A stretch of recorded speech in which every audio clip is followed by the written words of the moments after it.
Hey, what's up, party people? Welcome to a special Thanksgiving episode of Honest Trailer Commentaries. I am Spencer J. Gilbert. My favorite Thanksgiving food is probably sweet potato pie. I've been getting into recently, or mashed potatoes with gravy. What's yours, Lon and Danielle? So I am very partial to this like banana pudding that we make. It always used to be like, oh, it's like a secret family recipe. And then one day I found it on the back of a box of vanilla wafers. And I was like, that's my secret family. That's the secret family I was recipe. gonna ask, there's Nilla wafers in there, right? Oh, my dude. I'm like making custard from scratch. And then when I want to do like the easier version, I have a copycat recipe for the Magnolia Bakery. That's a good one. That's a good one. Lon, what do you got? I'll tell you, I love stuffing, but what makes it even more, it's like it's a special, like you only really get stuffing around Thanksgiving. Like it's not just a like, oh, it's April, I'm gonna have a big bowl of stuffing. Like so I think the rarity of it in the calendar, like the fact that you only really have it as part of the Thanksgiving meal or Thanksgiving leftovers, makes it that much more special. So yeah, that's the thing I'd probably look. Well, there you go. If this seems a little insular and U.S. centric, so is this movie. Pocahontas. So is our lives, folks. Listen, we're in a bubble. All right, forgive us.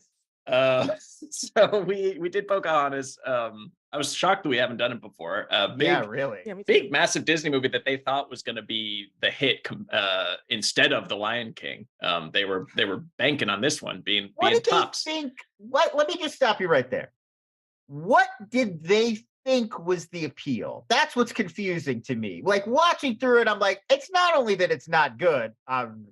Spoiler alert, but it's like I don't know what they thought the hook was that like kids and families and people were gonna love about this. I think that they probably thought that it was more 4-quadrant because you have like the princess stuff and you have the history stuff. Like that brings in the parents and maybe even the boys. Like Civil War dads. Get your dads and daughters. Like, this is what it is. It's like genocide for the dads and romance for the girls. Because I feel like even the most kind-hearted evaluation of the songs, if you were listening to this in the like high Disney Renaissance, like you've got Elton John going down the hall, you've got Menken and all that other stuff. You listen to this, like not bangers. Like clearly the mining song is not up to the standard. Sure, but I do think that certainly Vanessa Williams' version of Colors of the Wind is iconic. That's a top 10 Disney song for me. But yeah, so sorry if you haven't seen the show before. We're going to talk about Pocahontas. We're going to watch it together. Sorry, everybody. I jumped ahead. And then we're going to do some deleted scenes that we got, and we'll answer your questions. So type those in the live chat. We'll tease you with next week's Honest Trailer. Sorry, I didn't mean to break this. Oh, no. Please, if this is anyone's first episode, I'm sorry. That's weird. Let's just start at the beginning. So you're not going to catch any of the Easter eggs. I was a kid when it came out, so it was like, it was fine. But I do distinctly remember being like, I don't know if I'm going to stick with my Ariels and my Bells. Yeah. I was emphatically not a Disney person growing up. I was I got hooked on the Looney Tunes to 90s MTV Nickelodeon pipeline. I just missed Disney altogether. So it's been fun. I'd actually never seen Pocahontas. Going back and seeing what all the fuss was about. Not much. Not a lot going on in this movie. Pretty bland. But I effing knew it, that we had a joke at the beginning of the trailer, and we'll start playing it soon, where we call the output of a decade's worth of Disney animation garbage. And I knew, and Lon, you saw this coming, and you had us remove, Treasure Planet or I tried to walk us back from the brink of disaster. But I know that no matter what, there are diehard defenders of every Disney movie, no matter how mediocre. You had Atlantis: The Lost Empire in the first run of that, and I was like, they're going to kill us. Like that's like the most popular Disney movie among a certain subset of fans. So like, I was like, that one, strike it from the record. But you can say that about every Simpson Please, fan. There's yeah, apparently there's a huge Meet the Robinsons fandom. Right, out but there. please Like, know. People tell me way more about Brother Bear than I think I need to. Yeah, know. but please know, Disney hardcores, I threw myself on the tracks of the Big Thunder Railroad on behalf of Atlantis: The Lost Empire. I was like, get that one out of the list, because that we're gonna get strung up in the town square. wow. Well, more thoughts on that to come. Let's watch Yana's trailer for Pocahontas.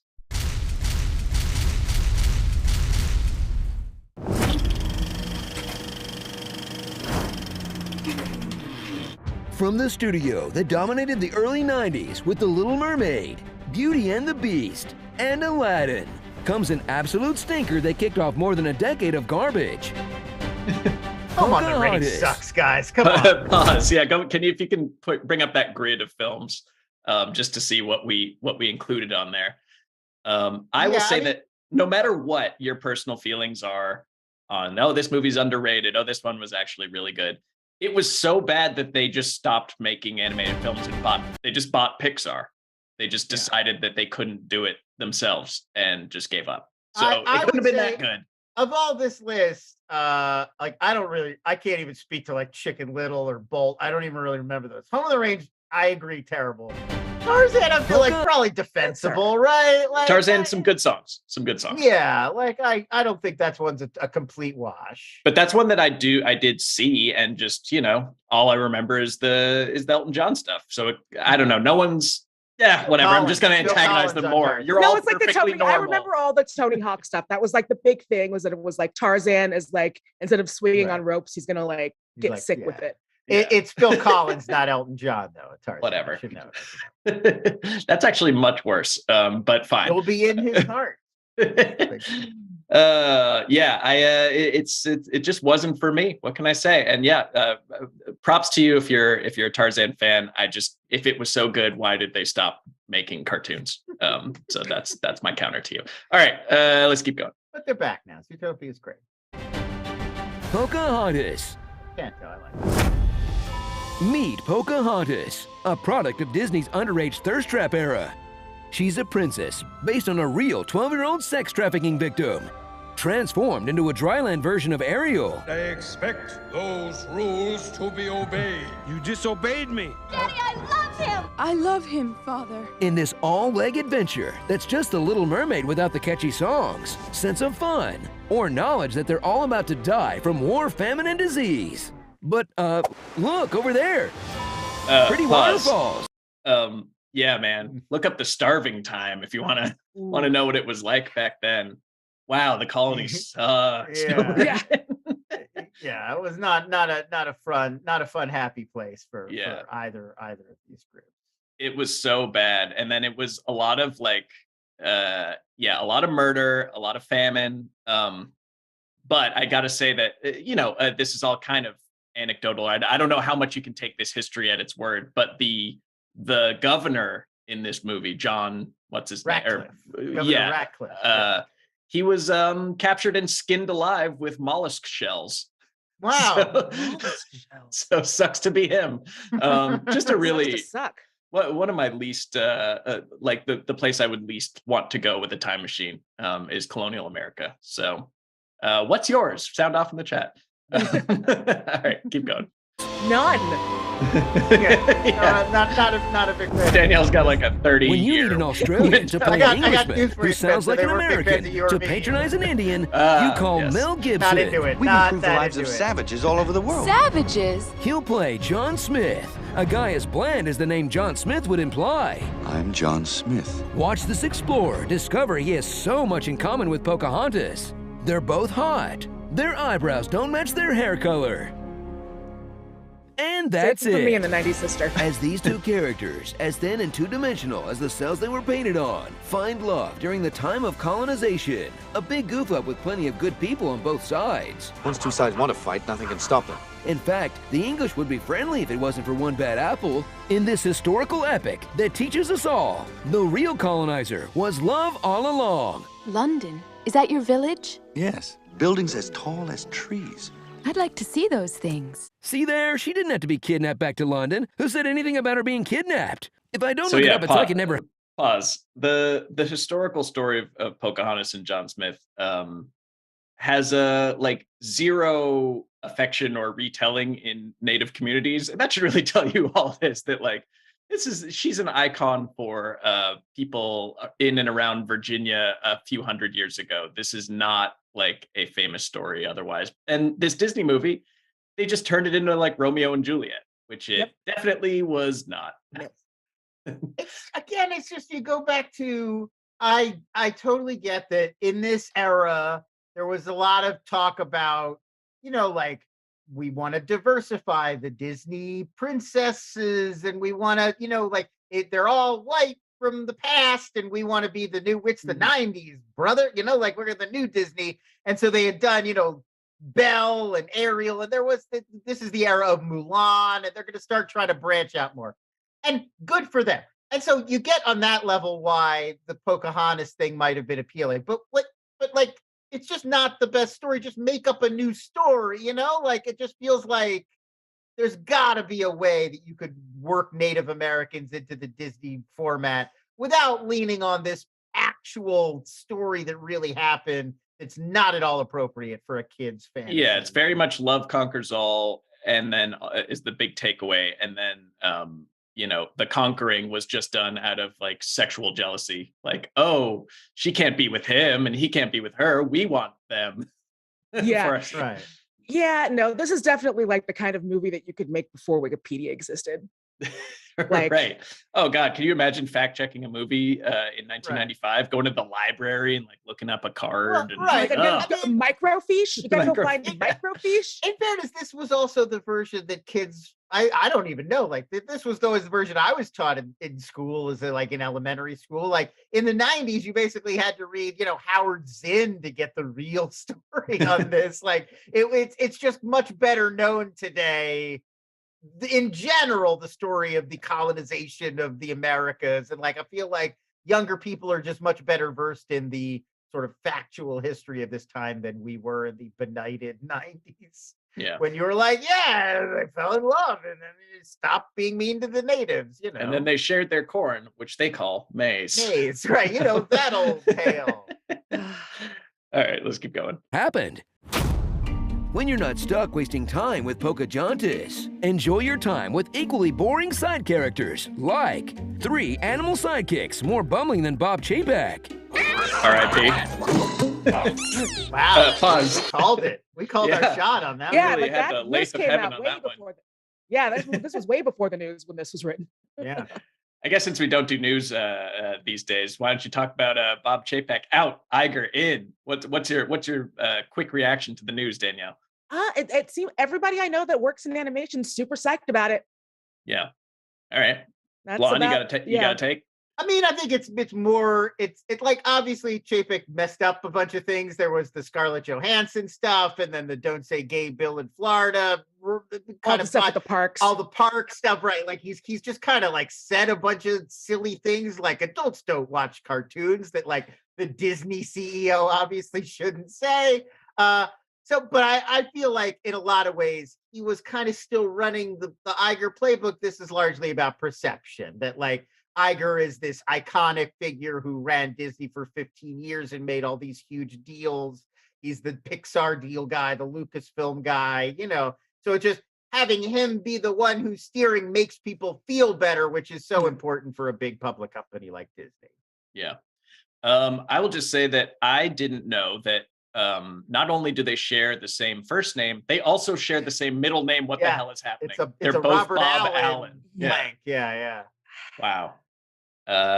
Really just pumping them out. Okay. Yeah, the rumor is that Iger's been like privately stewing about Chapek doing a bad job for months now. But the thing I read was it was Friday night. Like Iger just like texts the board all the time, like, "Ugh, this idiot." And then Friday night, one of the board members was like, "Do you just want to come back and do it?" And he was like, "Okay." And so all of this is just the last few days. This all happened like all in the last week. Yeah, but it sounds like it was brewing. The fact that it seemed to come as a surprise to everybody means that he was not. This wasn't really super orchestrated, because like he was going to introduce Elton John at Dodger Stadium, and then they're like, "No, you're off stage. You're not doing it, Bob. It's Iger's town now." Interesting. Well, I'm just glad he's not running for president. All right. Yeah, like Reed Hastings wanted. Did you see that tweet? No, he's talked about it in publicly, I might get into politics. So Reed Hastings, the co-CEO of Netflix, tweeted like, "I'm disappointed. I thought Bob Iger would be a great president." Oh boy, him and The Rock, they probably win. Okay, let's keep going. A talking tree that's a little too thorned up for comfort. I want to see him again. I want to see him again. And he's handsome, too. And a bunch of English explorers I'm sorry. I know we're taking forever. I have questions. What else you got to do? Do we think that this tree used to be a human woman and that's why she's like attracted to human men and like, listen, sister, let me tell you? Or do we think this is just like the spirit that's in this tree and she's just in an interspecies, like plants can find humans attractive? I don't think they thought about it as much as you did. I think that they thought, and we make this point later in the trailer that it's just like, oh, let's just put in some magic stuff. Like, maybe Native American folks can talk to trees. And it's like, right. I was just like, it seems like she's presented originally as like an ancestral spirit of the forest. Which is then weird when she becomes like a Mae West character. Yeah, she's very much her grandmother. That's what they say, right? Well, they call her Grandmother Willow, but that could be a term of that doesn't necessarily mean birth grandmother. That could be a term of affection. Well, but also we never meet her mom, right? Her mom's presumed dead or missing.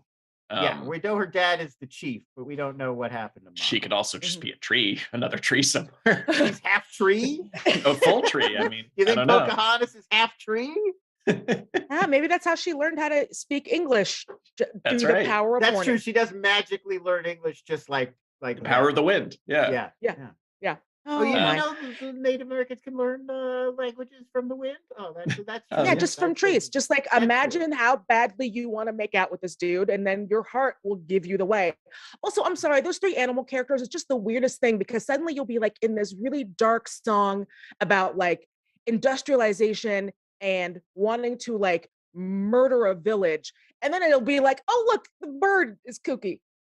Yeah, a lot of that. Yeah. A lot of mixing in the goof 'em ups of those three little creatures. It definitely feels like they had someone else come in and be like, we need to punch up. So let's add in more of this like this one and Hunchback, I think really have that feeling of like, it feels like they just had the storyboards out and like, if it went too serious for too long, they would just like circle it in red and like put quirky animal cute antics here. Yeah, and that's a long-standing Disney tradition, but as far back as like Cinderella, that movie's like 70% mice. If you go back and watch it. But it's so deliberate. It's like, oh, we're getting a little dramatic. Like maybe the raccoon can fall down, go boom. Okay, could use the other one as an accordion. Fortunately, weren't lost at sea in the opening scene. Not 1,000 bloodthirsty savages shall stand in our way. If any Indian tries to stop me, I'll blast him. Savages could be hiding anywhere. Do you think we'll meet some savages? These white men are dangerous. So this Thanksgiving, revisit an animated musical whose songs range from forgettable, mine for the taking, to regrettable. Kill ourselves an Injun, or maybe 2 or 3. Except for one absolute jam about how indigenous folks are mythical beings with magical powers instead of actual people who still exist. You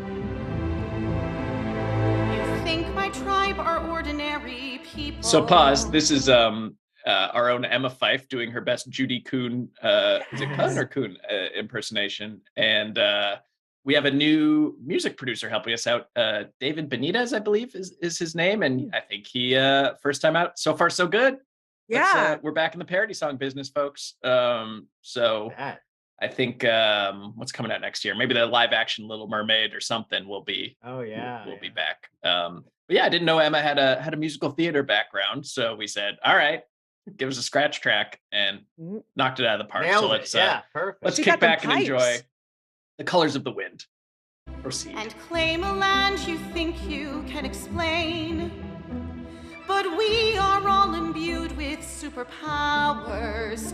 We know magic, we are druids, I'm a mage. I'm basically an X-Man or Avenger.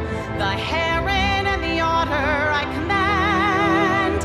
And if you cross me, John, you will on my hand, and they'll never hear your voice cry, will the end come soon? When I dish out the payback for your sins, I could blow you from this Lion King ass mountain. I control the ancient forces of the wind. If you cross me, then I will grind your bones to dust until you're just pieces I can scatter in the wind. So bravo, Emma and David. Well done. Breath control. She's still going. Oh, excuse me. Yeah. Yeah. Damn. So pause. Yeah, I thought that was really the only one worth doing. I know, Lon, you said you worked in a theater, so you have this other one stuck in your head a lot. There's the anyway, the river. Anyway, the river bend. Just around the river bend. There you go. That was the other one. Yeah, that was like, that had a brief lifespan as like a Disney tune. People, I agree though. Like the other than Colors of the Wind, they're all kind of forgettable. And then there's that terrible, the mining one where it's like it's a play on like mine, like aha, the land is mine for the taking, and I'm gonna dig a mine. But it really bothers me that the depiction of mining is they're in a forest. They're digging holes in the forest, which is like, it's not mining. It's not how you mine. You could pan for gold in a river, not mining. But okay, but the mine comes from the mountain. You gotta dig in the mountain. I feel like this is elementary stuff. I don't know how the movie missed this one, but he's literally singing a song about mining and then lighting a cannon that blows up a bunch of trees. Like, that's logging, sir. Which is also what the Jamestown colony actually thought they were going. Like, that was the crop they were going for. That was the resource they're going to cut down wood. Yeah, they were going to cut down lumber. They thought they didn't end up getting to do it because they ended up having to focus on not dying. But the plan was to go and like cut down all these trees and send the lumber back to make ships in England. That was what they thought. They didn't think they were going to get rich off of mining gold. They maybe, Yeah. Well, look, Alan Menken was coming off just the most insane run of Mermaid, Beauty and the Beast, Aladdin. Yeah, I think he wrote Newsies in there somewhere. Yeah, but he was used to working with Ashman, who, R.I.P., had sadly left us by this point, and just the future collaborators were just not on an Ashman. We never got back to that Menken Ashman high point. I still think Colors of the Wind is up there. It can go toe to toe with any of those Disney songs, but aside from that, really not a standout. It's not an Aladdin where it's like every single. It's like a Prince Ali into Part of Your World or whatever. Yeah, bangers. Yeah, and like the villain songs have never been usually, except for obviously in Little Mermaid. Most of the villain songs are always kind of like. I never liked them, and again, you say anything about Disney cartoons, and people just like fall out of a Mickey Mouse cartoon and let you. Be prepared. Be prepared is a good ass villain song. Just keep going. Just keep going. Jeremy Irons absolutely destroys that one. Come on. Let's wrap this up.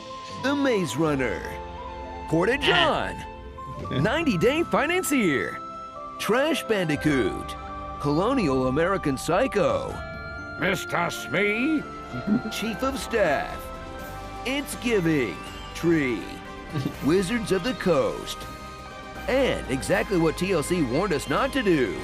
There you go. Think about it. Love at First White.